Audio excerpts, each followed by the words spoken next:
Okay, you're on now. Right, okay. I'll see if I can do it as good this time. Yeah, hi everyone. It's a great pleasure to have been invited to speak here at the conference. I'm a big admirer of climate healers, so it really is good to be here. The title of my talk is is Animal Liberation Front, and of course I'm probably best known for being one of the founders of the ALF. But in fact, I'm going to talk really about quite a lot more than that, as you'll find out as I go on. Now, the Animal Liberation Front was actually founded in 1973. At the time, and for the first 3 years, it's actually known as the Band of Mercy, and the name changed to the Animal Liberation Front in 1976. And there were 6 of us founded it, and the idea originally was to take direct action against hunting, to go to the hunt headquarters and cause some damage. Really, at the time, it was quite a small amount of damage to their vehicles to stop them actually going out hunting later the same day. These actions were usually carried out in the early hours of the morning.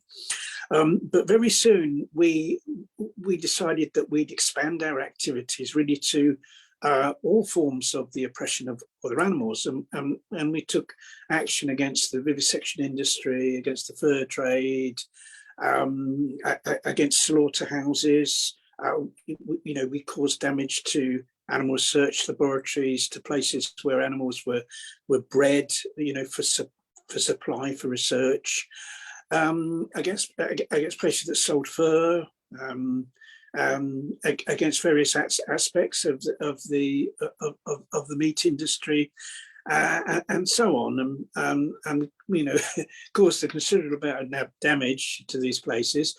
But we also directly rescued many thousands of animals, because the ALF started in the UK, but it very rapidly spread around the world. It was a very simple idea that people could take up, and so it really spread everywhere, and actually was like very active for about 30 years, and there were considerable gains made for other animals by ALF activities. For instance, here in the UK, the number of experiments on animals fell really quite considerably, I believe, as a result of ALF activities, and the fur trade really shrank.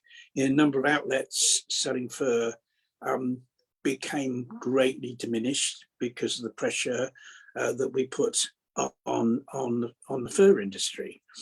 There was a big price to pay for this, of course, by the activists. There were hundreds of ALF activists were sent to prison, including myself. I served 3 prison sentences and spent a total of about 9 years in prison for ALF actions. And the state here in the UK, and I think it was the same throughout the world, became increasingly, I suppose, repressive against the ALF. The sentences imposed on activists became greater and greater. New laws were brought in. The police formed special squads, to investigate and arrest activists, and all that, I think, together with a big increase in surveillance, especially in the UK. There's been a big increase in surveillance, closed circuit television, stuff like that, and security measures. And I think all that, and plus some, probably some other factors as well, contributed to the not to the end of the ALF, because it still continues in a very small way, but very much to the to ALF actions becoming far less frequent. Now, I said that you've spoken about the achievements of the Animal Liberation Front, especially here in the UK, in terms of the fur trade and animal experimentation. But really, the ALF could never achieve what its name said. It could never achieve animal liberation. And the reason for that was because ALF activities were directly aimed at the companies that oppressed other animals. The public, ordinary people, weren't in the equation at all, and there was no real attempts to educate ordinary people. And that was where that was where the ALF, as I said, could never achieve animal liberation, because we'll never achieve animal liberation while the vast majority of people don't believe in it. We'll never achieve animal liberation while the vast majority of people are speciesist and while they're human supremacist.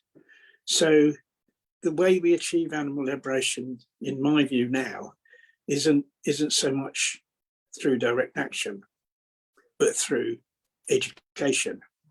And that education needs to be vegan education, because veganism isn't just a diet. Veganism is a philosophy of animal liberation. Veganism is a philosophy that's opposed to speciesism and to human supremacism. And so what we need in order to achieve animal liberation is vegan education.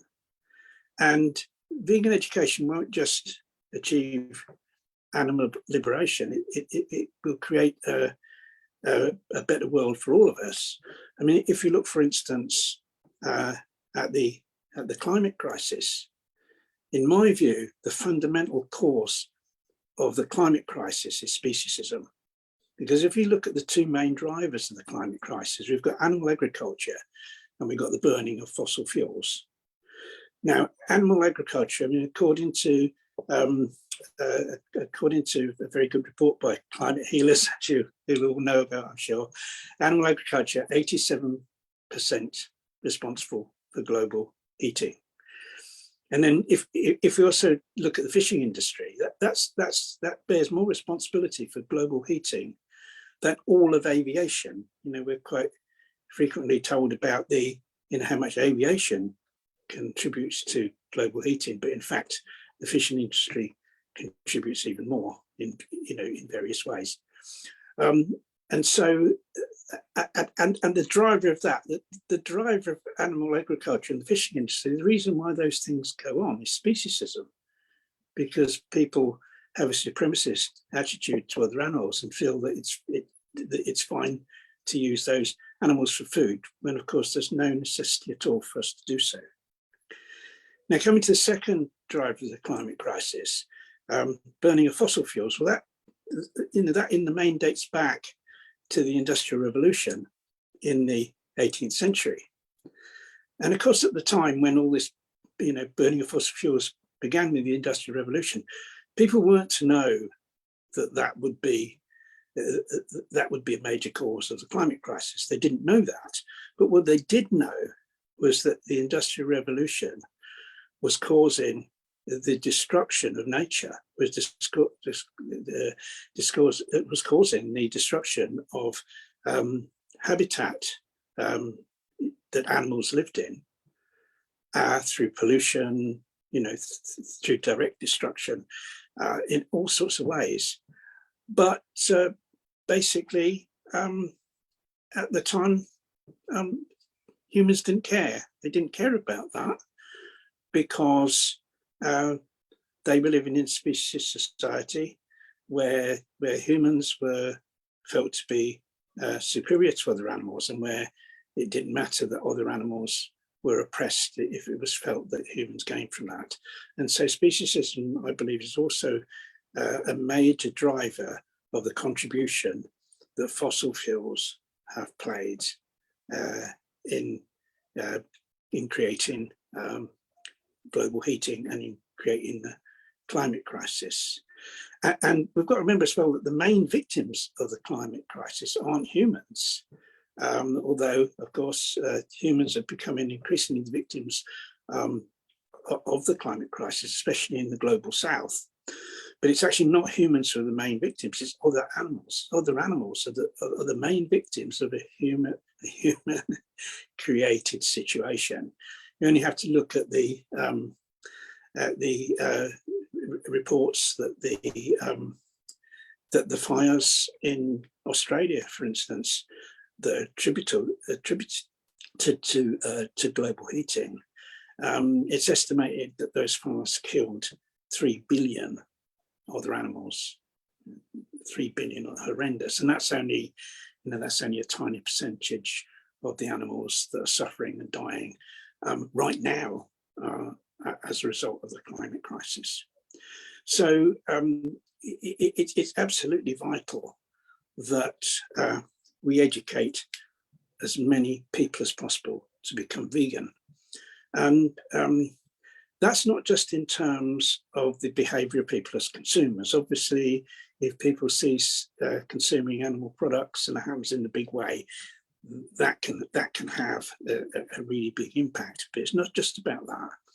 It's also about the behavior of people politically. Because if people, are opposed to species, are opposed to human supremacists, and people are vegan, and we get, the more of those type of people we get, the more of those people will become politicians, and we'll have more of those people to vote for those politicians. So eventually, we can actually change the fundamental nature of the administrations throughout the world, and we can have governments who will actually, will actually seek to bring animal agriculture to an end, to end the fishing industry, to properly tackle the climate crisis, and to end the oppression and persecution of other animals all across the board. And that doesn't mean that we have to educate everyone to become vegan. I think the figure that we need to aim for is probably about 25%. The reason I say that is if we look at governments throughout the world, they're by no means elected by a majority of the population. We look here at the last election here in the UK, the government was elected by less than 30% of people eligible to vote, and they won the election by a large majority. So we're probably looking about turning 25% of people to become vegan. Now that's not everyone, but it's still a really, really big figure. And how do we achieve that? Well, we achieve that through a huge amount of vegan outreach. We need a massive increase in vegan outreach, and I think it's great that so many more people are vegan than I think ever was the case. But what I feel sad about is that so few of those vegans are actually active in spreading the vegan message. The number of vegan activists is very small compared with the number of vegans, and we need to change that. Far more vegans need to become active in spreading the vegan message if we're going to achieve animal liberation. And so we need to encourage vegans everywhere to become active in vegan outreach, and there's a lot that people can do just on their own. For instance, leaving leaflets promoting veganism in public places, leaving them on public transport, putting them inside relevant books in the library, delivering them to people's homes in those countries where people are able to do that. And all that is, all those things are something that someone can do just as an individual.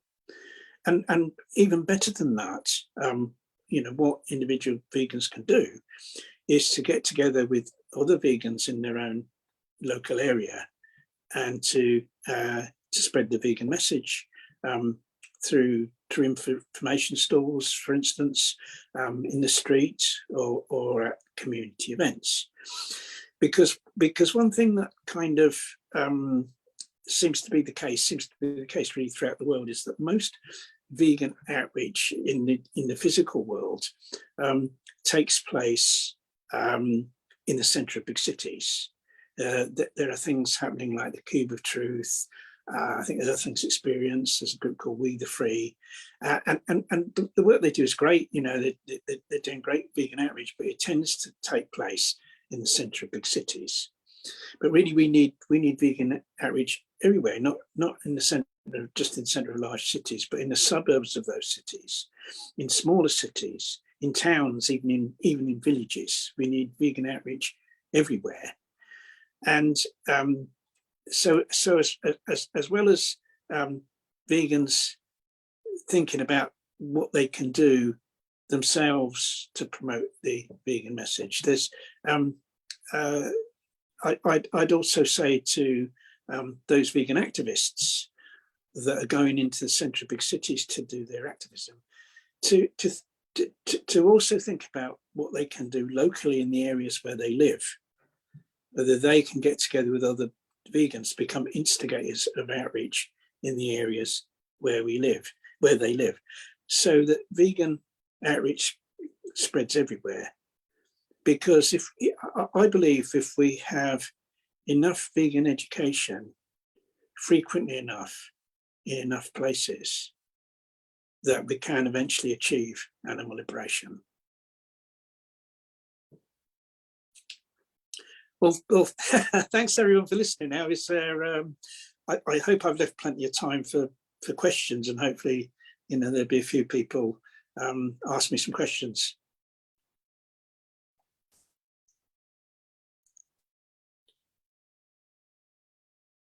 Well, thank you so much for that. What was the motivation, or what was the trigger that made you change the way you're looking at animal liberation?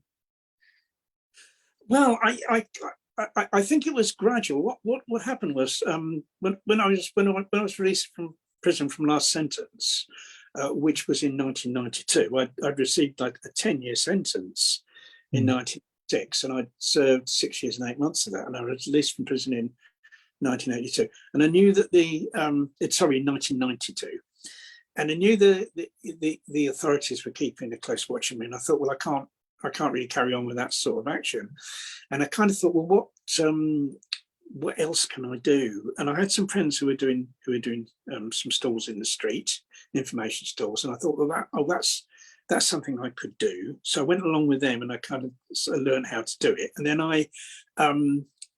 and then I started doing it myself, and it sort of dawned on me then that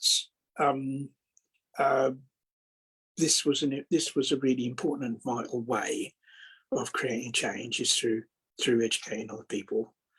And I as time has gone on, I've kind of more and more believed in that, and also my experience in looking at what has happened where people have been engaged in direct action, and where people have been engaged in protest campaigns. That certainly what's happened here in the UK is in most cases, when those campaigns have started to become successful, the government stepped in and brought in legislation or brought in measures to stop those campaigns. We had a campaign over here against a very well-known campaign called SHAC, which is Stop Hunted Animal Cruelty, and it was against a particular laboratory, animal research laboratory, and the campaign against that was very successful, and this laboratory came right to the edge of closing down. But then the government stepped in and gave support to the laboratory. It's called Huntington Life Sciences, and it ended up with a lot of the campaigners being sent to prison, with new laws being brought in, and that company, that laboratory, although the name's changed, it still survives today.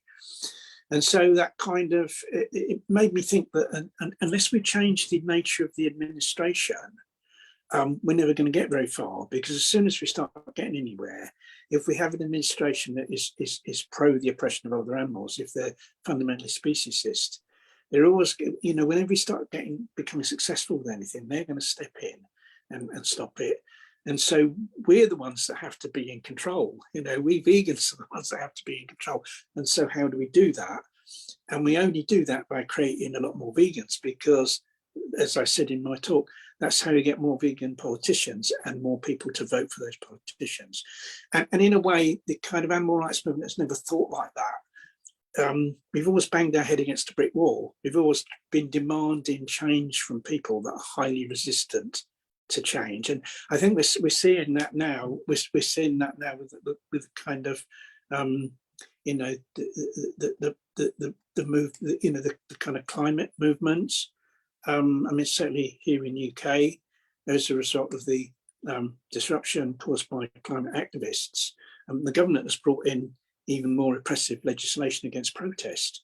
So instead of doing what the climate activists are asking, because this, you know, the government here, they're kind of, you know, they're going even more and more into fossil fuels. They're not doing anything about animal agriculture, for instance, and instead, you know, they're bringing in this repressive legislation against protest. And so once again, that has really confirmed my view that we have to change the nature of the administration, and you only do that through changing ordinary people.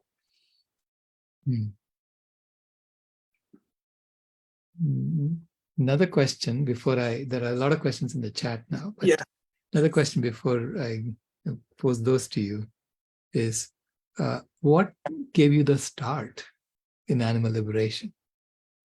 How did you start? Well, the history of my kind of history, how I got into it was kind of through my my sister's first boyfriend, who later became my sister's boyfriend, who later became her first husband. This was way back when I was 18 years old. He was vegetarian, and I was very curious about this. I was an absolutely huge meat eater. You know, I was probably the biggest meat eater in the world. You know, but I kind of I did care about other animals, and I just didn't make the connection, you know, between that and, you know, consuming animal products. And you know, I asked him why he was vegetarian, and he said, well, we don't need to eat other animals to survive, so we shouldn't. And he was a really good athlete. He was very, very fit, and that made me really think about it. And I kind of agonized for about 3 nights trying to find an excuse to carry on eating meat, and I couldn't. So I became vegetarian, and of course I didn't know, and I don't think he knew either, about what happened, you know, in the dairy industry and the egg industry, you know. And so I was only a vegetarian, and then it was 2.5 years later I picked up a copy of the Vegetarian Society's magazine. It was in a health food shop, and there was an article in there about veganism, and I was horrified because I wasn't aware of what happened to the cows and calves and the hens and the, you know, and the chicks and all that. And so I thought, right, I've got to become vegan, you know, I've got to do that. And there are also articles in there about other forms of the oppression of other animals, such as animal experimentation and the fur trade and hunting. And I thought, well, I've got to do something about this as well. It's all far more than I thought. And so I contacted the Vegan Society. I very quickly became vegan, and I saw an item on the television about the hunt saboteurs, so I got involved in hunt saboteurs, and it kind of all went from there. Wonderful. Bram, would you like to ask your question?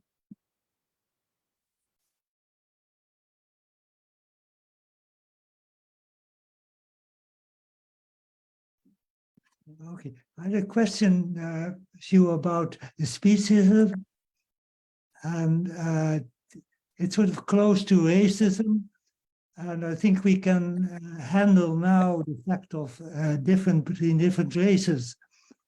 But as Shailesh has pointed out, also the animals are also part of our human family.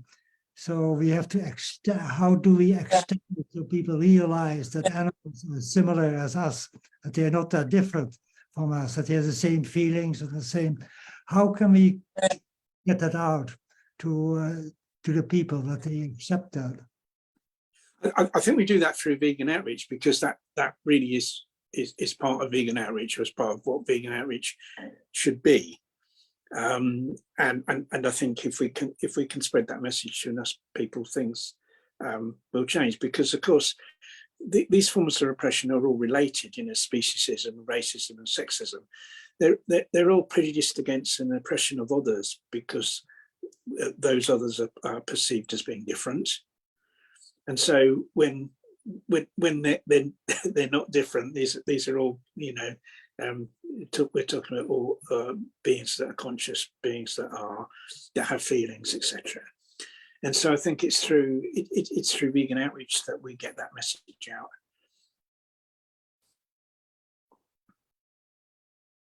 Alison?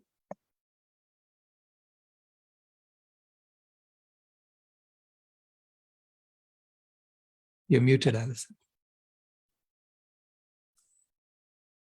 Hey, I clicked on mute and it didn't work. Hey, Ronnie, nice to see you this morning, or this afternoon, as the case may be. I am addressed by your willingness to go through not just one time in prison, but 3 times in prison.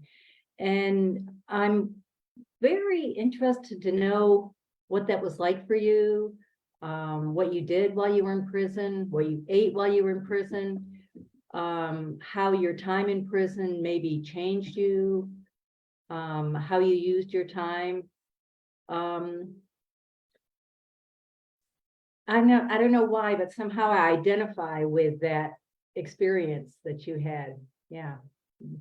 Yeah. Well, yes, it was.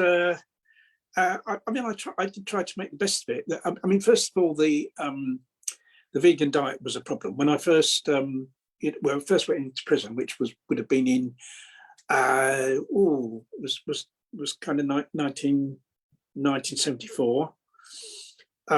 I spent a short time in prison in 1974, and then a longer time between 75 and 76. And you know, when I went in there and said I was a vegan, they said, well, first of all, they asked me what that was. They didn't know what it was. And when I explained to them what it was, they said, oh no, we don't cater for that. You'll have to eat what you can from the vegetarian diet, because they supplied people with a vegetarian diet, and they supplied people with diets that were, you know, if people were Muslim or they were Jewish, they'd supply them with the relevant diet. But they kind of didn't recognize vegans. And so what I did was I went on hunger strike and said, I'm going to go on hunger strike till they give me a proper diet. And it seems rather strange going on a hunger strike to get to get food, kind of thing. But it works, because after 10 days, the prison officers that was in charge of the kitchen, he came to see me and sat down and said, right, we've decided to give you a vegan diet, and I need to work it out with you. You know, what we can give you. So that's what happened, and so that was successful. But it kind of only applied to me. It was as I went through, because I was at several different prisons on that sentence, and each prison gave me the vegan diet. But that kind of only applied to me. It wouldn't have applied to any other vegans that went to prison. And so what happened eventually was that the Vegan Society started campaigning for vegan prisoners to be given a vegan diet, because by now there are a lot more ALF activists being sent to prison, and most of those vegan, for instance. And so the Vegan Society succeeded in getting the vegan diet recognised. But at the time, and this came in at the time of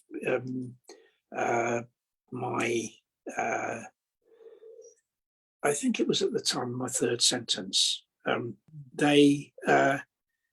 What they said was that if providing a prisoner was a member of the Vegan Society and had a membership card to prove it, they could get a vegan diet. You see, so what happened was that because because the vegan diet, because the quality of the food on the vegan diet was a lot better than the ordinary food in prison, because it was kind of cooked in small quantities. And you also got a kind of goodie bag as well, with kind of soy milk in it, and peanuts and peanut butter and yeast extract and different things like that. What happened was that a lot of kind of ordinary prisoners who weren't actually vegan joined the vegan society, because they, because they wanted better food and they wanted this goodie bag, because what they could then do was swap some of the items in the goodie bag for tobacco, because tobacco is the currency in prison.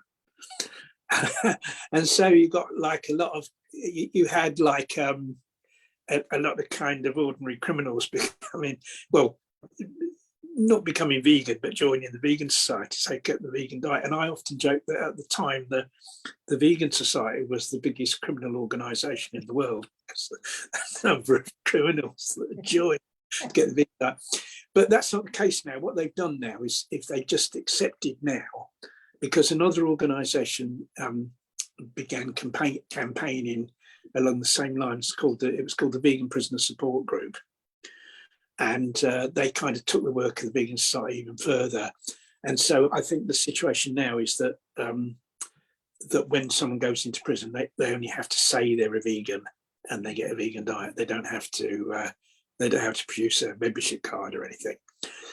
So regarding the food, after I kind of went through the hunger strike and that, I had vegan food all the way through, and it was okay. It was nutritionally adequate, and some of the meals were really good. So I never really had any complaint about the food. And what I kind of did to pass my time, I did a lot of reading on my sort of earlier sentences. On the last sentence I had, which was the longest one, I started studying languages so I could communicate with those people in other countries, those animal rights activists in other countries that didn't know English. So that's what I did. And so most of the time I spent on education and kind of learning about different things. So I tried to kind of spend the time productively in there, and to try and in writing letters, because you are allowed to write letters from prison and receive letters. I mean, it is restricted. You can't write as many as you want. There is a restriction. But in my letters, I tried to encourage people in their activism and in their campaigning for other animals. Although I had to be careful, I couldn't encourage anyone to do anything illegal, because the letters often get read, and that would have made the situation. So that's that.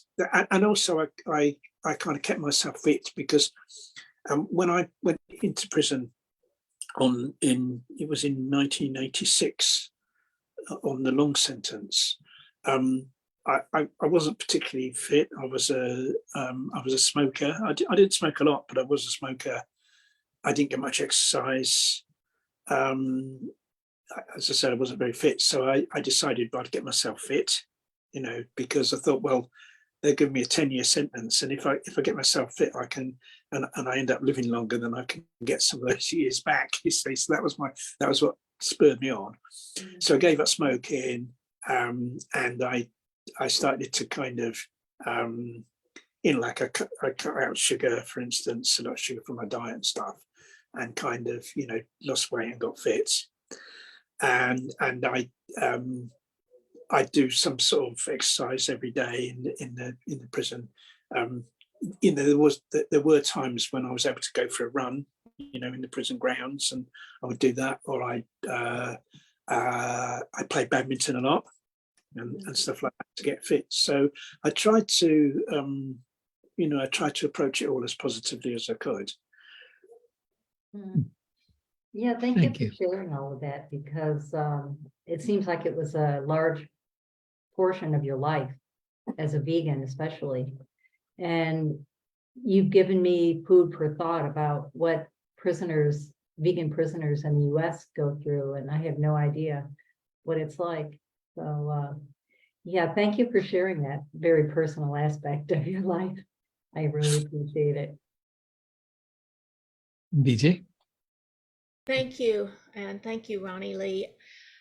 I think one of the things that ALF does is inspires people. I mean, when you take action strong enough to go to jail, that reminds us, you know, that we will do anything to save those animals, but really not anything, you know, not go to jail. So it helps us a little bit more, so, or some people do, I did, I was inspired by Wayne and DXE. And so I wanted to ask you about, I don't know if you talk about any particular groups, but how Wayne involves people and then involves the general group when he goes to court. And I wonder if that's in your strategy of education, of what you think about that. Thanks. Yeah, I think direct action can be a very important tool of education, and the ALF didn't use it in that way, and that was like a failing of the ALF, really, that we weren't interested in education. We were just interested in causing, damage to places that oppressed animals, to put them out of business. And of course, there is a limitation on that, because of course the government's going to step in and it's going to put a stop to it, as they did. But I think direct action really is better used as a tool of education, and it kind of can be. And I, for instance, Open Rescue, as Wayne and his comrades do, that's that can be a very good form of awareness raising, and we have groups over here in the UK that do something similar. There's a group called DXE does exist over here, but in a really small way. There's a group over here called Meet the Victims, who go into sort of Occupy farms and to get publicity. They don't very often get arrested. The police tend to not arrest them. And then we have a group over here called Animal Rising, who were formerly Animal Rebellion, and they've taken direct action where they've rescued animals, and they've sort of occupied farms and that kind of thing. But what they do, and what's very, very significant and different from the ALF, is they don't try to avoid arrest. In fact, they'll give themselves up to the authorities. And I think that's very powerful when someone says, well, look, I've done this. I'm not hiding the fact that I've done this. Here I am. Here I am. I'm not, I'm not scared to kind of, to stand up and say what I've done. I think that's very powerful in terms of education, much more powerful than when people just hide and try to run away. But I think it's very important, though, and this is a problem that I have with Animal Rising, and I also have with DXE and what Wayne says, and that is, I think that the messaging that comes out of those actions should promote veganism. And with both Animal Rising and I think probably also with DXE, it doesn't, because I know Wayne's written stuff where he said that what we should be doing is rescue rather than promoting veganism, and I kind of don't agree with that. I think the rescue should be done to promote veganism, because it's a very, very strong way of spreading the vegan message. And I think it's a great shame that, for instance, here in the UK, when Animal Rising take action, and previously when they were Animal Rebellion and they took action, as part of their messaging, they didn't say that something very important that an ordinary people could do is to go vegan. And I think it was a great shame they didn't take the opportunity to say that. And I think, to me, how I'd like to see direct action and open rescues is as a form of vegan education, and that would be very inspiring, because that in itself would get a lot of publicity and make a lot of people aware, but also it would inspire other vegans to get involved in vegan education, because the message the message from those groups for the vegans is, okay, look, the best way to support us, all right, we understand that, you know, you may not be able to take these actions where you could be arrested and possibly go to jail, but how you can support us is by doing vegan outreach, getting involved in outreach. So they could be like, I suppose, like the spearhead of the vegan outreach movement, and they're kind of not really doing that at the moment, and I think that's a pity. Absolutely agree. Willow, did you want to ask your question directly, or should I read it on the chat?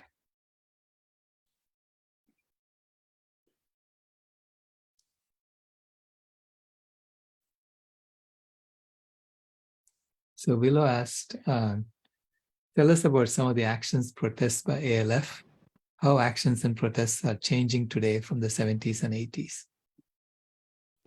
Oh, how are they changing? Yes. I mean, direct actions had to change in a big way. For instance, I can only speak about the UK, but it's probably the same elsewhere as well in the world. You know, for various reasons, because of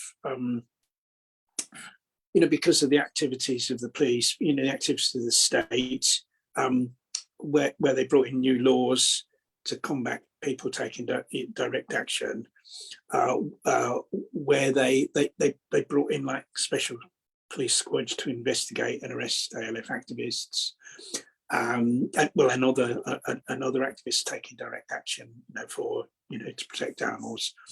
And I think also there's kind of been a change in the culture, kind of relating to young people that back in the, you know, back in the 70s and 80s, for instance, young people were kind of more prepared to undertake that sort of action than they are now for some reason. So there's and also a really big thing over here is the closed circuit television surveillance. I mean, there are cameras on the roads that can they can read the cameras on the roads that can read number plates, for instance, and track people one end of the country. So really because the idea of the ALF, because the ALF's actions were really quite serious in terms of criminality. Nobody hung around to be arrested. You know, the idea was to get away, and often it was, you know, the most planning for an action went into how to get away rather than how to do the action, because that was really important. Well, you can't really do that now. You can't really do that. You can't really avoid arrest for these things now. So that means that the nature of direct action has to change. And so what's happened is that it's taken a form where the kind of the criminality, you know, the seriousness of what people are doing in terms of the law isn't so great. And so if people are arrested, the sort of sentence they're faced with are much smaller. And so people are, you know, the people aren't now concerned about being arrested. They're not trying to avoid arrest. In many cases, they're actually giving themselves up, you know, as part of the, you know, as part of the whole thing. As I've said, you know, that's very powerful. And so, you know, the nature of direct action has changed. In terms of like ordinary protest, I don't think that really kind of has changed. And, you know, we're seeing the same sort of protests, you know, where people are going outside animal research laboratories, banners and placards, or, you know, they're going, you know, outside of, you know, the few places now that sell fur over here and protesting. You know, that's kind of, you know, that's sort of very much the same as it's always been. But it's the direct action that's had to change a great deal. Yeah. Well, another question I had for you is, you know, I mean, I've been talking about changing the system. So, because you have a system that's based on concentrating power in fewer and fewer, and we know that power, you know, it's not their fault. It systematically corrupts you. You're sort of stuck, you know, as you go up the ladder. Right. Yeah. It's a question of how you change that, because this kind of, I think there's a sense that, that there is a saying, oh, power corrupts people, but I think it might be more that people corrupt power. In other words, what happens is that people with genuine good intentions tend to shy away from gaining positions of power because they think, oh, that's a corrupt system, I don't want to be part of it. And of course the problem with that is that allows the kind of the people that want to oppress animals and indeed want to oppress other human beings, that allows them a free run to gain power, you see. And so I think it's just a question of like kind of how do we deal with that problem? How do we even kind of start to deal with it? And I kind of think that probably the best way to do it, I mean, certainly if, thinking just about, say, I mean, it is of course a global problem, but say thinking about the situation here in the UK, I think the only way that we can change it is to change the nature of the administration. If we can get, and that it all kind of comes down to individuals, because this any system is made up of individuals. It's made up of the individuals that kind of come together to create that system. So I think unless we change people at an individual level, and the way, the mindset of individual people, then we're not going to change. They're not going to change the system. So that's why vegan outreach is so important, and that's why getting more vegans elected to the administration, whether that's in on local authorities or whether that's in the government, and then once we had a vegan-run administration, and that administration could start making changes to itself, almost to say, right, okay, how do we create a fair system? How do we create a more democratic system here? How do we decentralize power, for instance, and that kind of thing? So it's almost the idea that you take control of the state and then you dismantle it. And that's kind of I can't see any other way of doing it than that, to be honest. I can't see any other way of doing it. And then, of course, you're wanting that to happen everywhere. In every state that exists, you're wanting that to happen. Because I mean, I'd like to see a world without nation states. Nation states were created by violence, and I'd like to see one world and one people. And of course, we'd still need to have administrative areas. But I don't. I'd love to see the abolition of nation states. Right. Absolutely. Any other questions for Ronnie? Okay, Wendy is asking, do any UK political parties have a program to defend animals?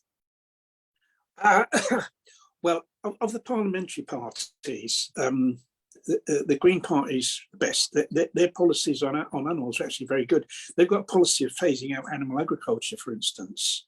They want a total ban on animal experiments, and of course, in terms of combating the climate crisis, which mainly affects other animals, that their policies are the best. The only problem is they give no priority to animals. In other words, although the policies are good, they give no priority to them, and you wouldn't really know they had those policies. When any of their representatives speak, they don't really speak about animals.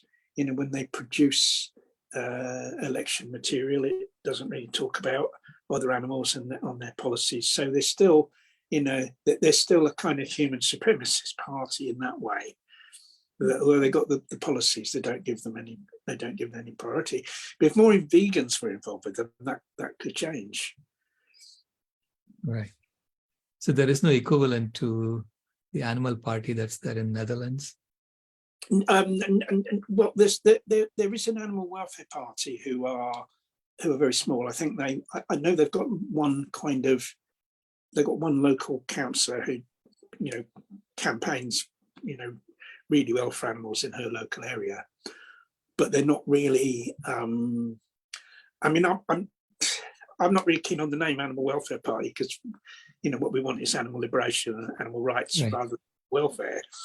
And something like a party for the animals, for instance, I prefer a name like that because that doesn't, not about welfare.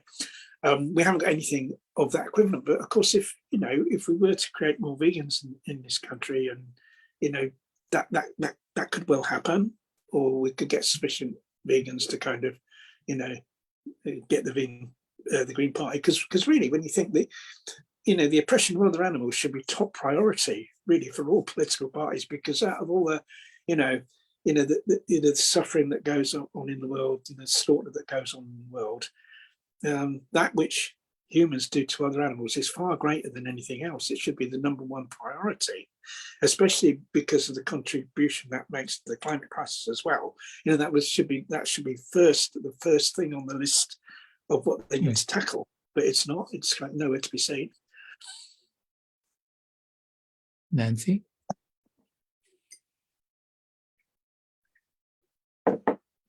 Thank you so much. I really want to applaud you and support you in your confirmation that vegan outreach is the way to go, and to urge people to listen to you in terms of handing out leaflets. I hand out leaflets. They're from PETA because I can get thousands, really hundreds of thousands of them in big boxes every month. And also I make a little film slip, and it has a list of all the common films we know, What the Health, The Game Changers, Cowspiracy, Seaspiracy, Dominion, and then all the YouTube videos by the doctors and The Greatest Speech You'll Ever Hear and all that. And you really accomplished two things. You're giving someone something to read, which they can read later, but you're also verbally saying, go vegan for your health, the animals, the planet, for starving people, for workers, whatever. And in addition to that, if you don't live in a city, I do it walking down when I jog in the morning or in the afternoon. I hand out maybe 25, 35 leaflets and film slips. And I have a vegan stand with that PETA sends you if you have a stand with the vegan starter kit. But also, I go on the subways and I go to each from car to car, make speeches, hand them out. And in addition, like everybody I speak to on the phone, whether it's an Apple computer technician or, my Spectrum, any fixing I need. Oh, thank you so much. And by the way, would you consider choosing a plant-based vegan way of living for your health, the animals, the planet? I'll list the films for them. It's just another 10, 15 minutes for me, because then I get some feedback. Oh yeah, my daughter this, or my aunt that, whatever. But to me, it's worth it, because these are people who live sometimes in India, sometimes in Philippines, and sometimes right in California. So I'm really so glad that you mentioned that, and encourage everybody. Like we're surrounded by 8 billion people, 8 million people, 8 billion people, sorry. Yeah. And so every day, we can reach 100. I think that's excellent. I think it's about everyone thinking, how they can do the most they can to spread the vegan message. And there's kind of there's two ways we do that, really, in terms of our time. We can do that in our everyday life, as we're going about the everyday life, like you do when you're talking, giving people leaflets and stuff like that. Like I do, I leave leaflets everywhere, public transport, public places, stuff like that, where you're going about your everyday life and just doing it. Then there's the other type of action where you have to take some time out, use some of your spare time, to spread the message. And we all have spare time, and some of us have more spare time than others, of course, but we all have spare time where we can do that. One thing that I do a lot of here in the UK is what we call door dropping, and that is delivering leaflets to people's homes through their letterboxes. Now, I know that's not possible in all countries. I don't think it's possible in the USA to do it that way, is it? Because of the mailboxes. I think they belong to the mail company or something, don't they? Or are you able to do that? I don't know.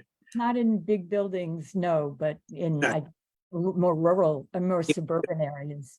in parts of the USA, and that, you know, that can be very effective. And I know really quite a lot of people that become vegan because of that, because they've received a leaflet. Leaflets are still, I mean, everything's great. I mean, you know, the list of videos people watch, a lot of people become vegan through watching videos. That's important, but just the ordinary leaflet is still very powerful, and I'd urge people to make use of those as well. Yeah, absolutely. I mean, I think it's the, you know, the 100th monkey effect, right? So you have to keep giving them things until they say, okay, this looks like this is becoming normal. Absolutely. Yeah, that's absolutely true. Right.